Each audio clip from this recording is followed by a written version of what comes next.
15 अगस्त 1947 आज़ादी की वो सुबह जिसकी चाहत में हजारों वीर शहीद हो गए, वो सुबह जिसके लिए हजारों लड़ाइयां लड़ी गई, वो सुबह जो खुशी के आंसू और मेहनत की मुस्कान लेकर आई।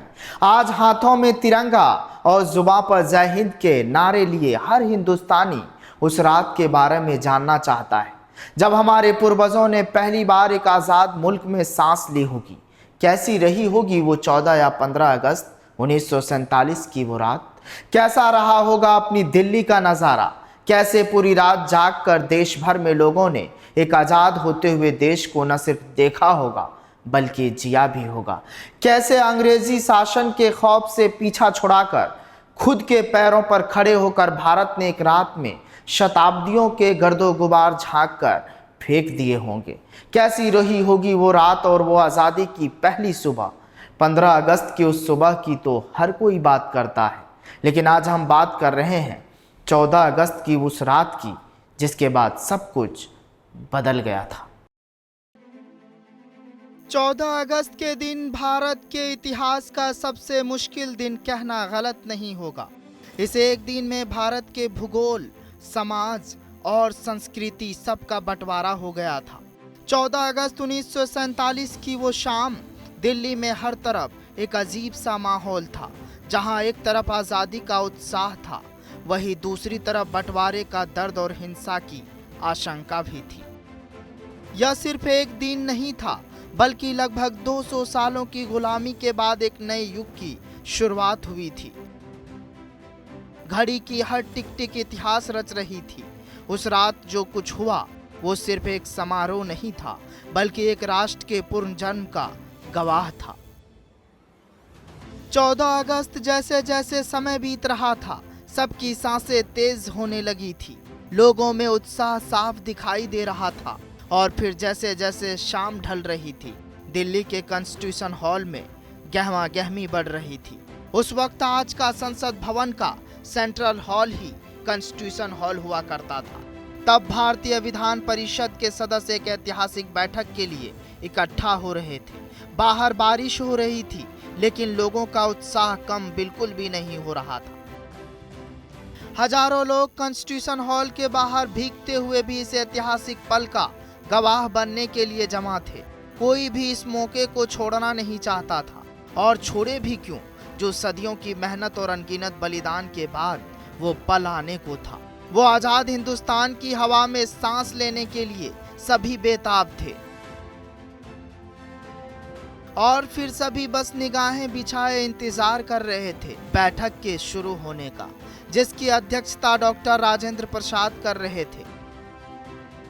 शाम 6 बजे से ही ब्रिटिश शासन का प्रतीक झंडा यूनियन जैक उतार दिया गया था। अब हर तरफ सिर्फ तिरंगा फहराने की तैयारी हो रही थी।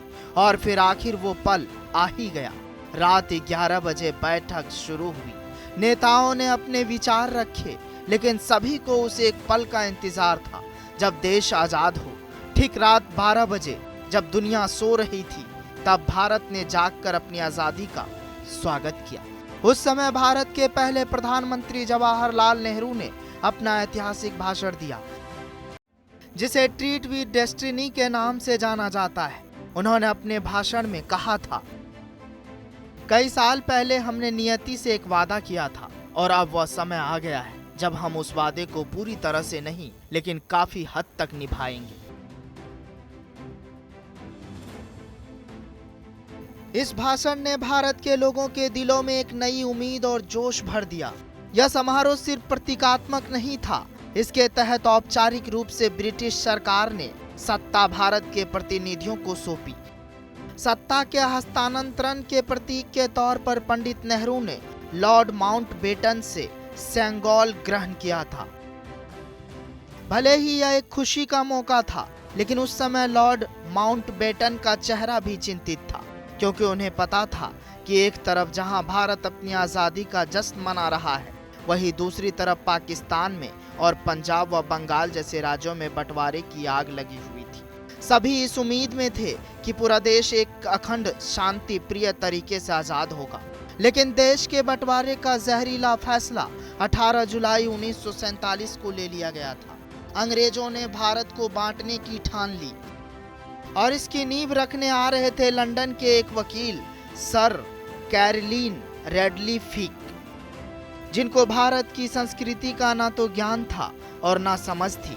वो सिर्फ एक लकीर खींचने आए थे। इनके एक फैसले की वजह से लाखों लोगों को अपना मकान, दुकान, जमीन जायदाद छोड़कर जाना पड़ा। हालांकि पाकिस्तान अपना स्वतंत्रता दिवस 14 अगस्त को ही मना चुका था। वो रात एक विरोधाभास से भरी थी। दिल्ली और देश के कई हिस्सों में लोग आज़ादी का जश्न मना रहे थे, पटाखे जला रहे थे और तिरंगा फहरा रहे थे। लेकिन इसी समय पंजाब और बंगाल में भयानक हिंसा हो रही थी। लाखों लोग अपने घर छोड़कर भाग रहे थे। 15 अगस्त 1947 को जब भारत स्वतंत्र हुआ, तब देश ने एक नई शुरुआत की थी। एक सपना देखा था, आत्मनिर्भरता और विकास का। आज 2025 में हमने उस सपने को साकार करने की दिशा में लंबा सफर तय किया है। एक समय था जब भारत का व्यापार विदेशी नीतियों पर निर्भर था, लेकिन अब टैरिफ सुधारों और वैश्विक व्यापार नीति में मजबूत स्थिति के चलते भारत ने न केवल अपने बाजार को खोला, बल्कि घरेलू उद्योगों को भी सशक्त किया।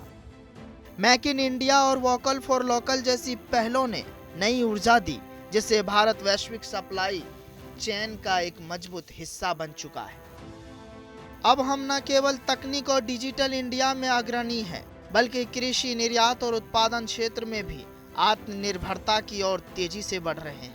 आज़ादी के इस पर्व पर हम न केवल अपने इतिहास को याद करते हैं, बल्कि उस भविष्य की नींव भी रखते हैं जो सशक्त, समावेशी और वैश्विक मंच पर अग्रसर है।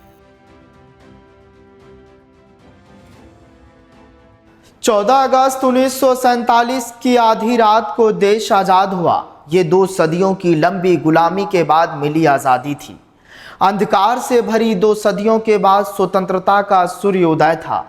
एक नया दिन, एक नया अध्याय दुनिया को बताने का कि भारत अब आजाद देश है और किसी से कम नहीं है। और वही हुआ। आज भारत एक विश्व गुरु बनकर उभरा है और सुपर पावर बनने की ओर अग्रसर है। दुनिया के सभी ताकतवर देश भारत की तरफ ही देखते हैं। भारत का लोहा आज पूरा दुनिया मान चुकी है। लेकिन 15 अगस्त 1947 को जहां एक तरफ खुशी की लहर थी, तो वहीं दूसरी तरफ बंटवारे का दर्द भी था। लोगों के बिछड़ने का, अपनों के अपनों से जुदा होने का। बहरहाल कुछ ऐसा था वो आज़ादी से पहले की रात का मंजर। आपका क्या कहना है इस मुद्दे को लेकर, हमें कमेंट कर ज़रूर बताइएगा। जनतंत्र टीवी के सभी दर्शकों को स्वतंत्रता दिवस की हार्दिक शुभकामनाएं। जय हिंद।